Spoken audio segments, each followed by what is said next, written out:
Hey everyone, welcome back to Printer Tales.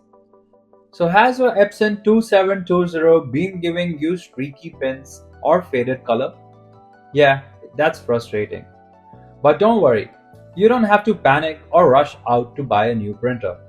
Most of the time, the issue is just a little clog in the printhead, and the quickest way to fix it is by doing a power cleaning. It's a simple process that refreshes your printer and gets your color back to normal.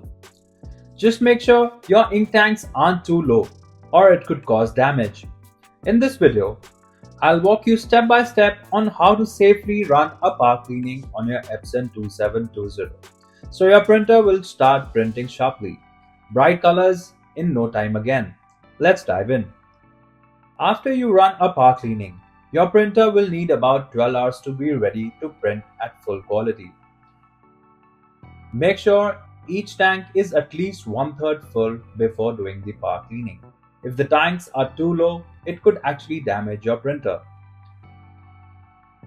Alright, now turn off your printer.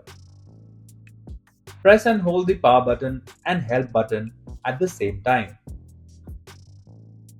When the screen pops up asking you if you want to run a power cleaning, go ahead and release the buttons. Press OK to confirm and start power cleaning process. Give it a few minutes while the printer does its thing.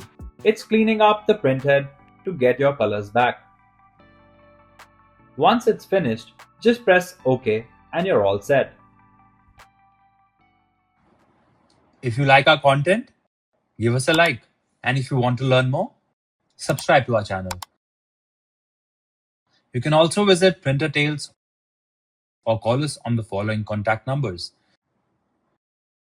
If you think we haven't covered your printer yet, you can let us know in the comments section.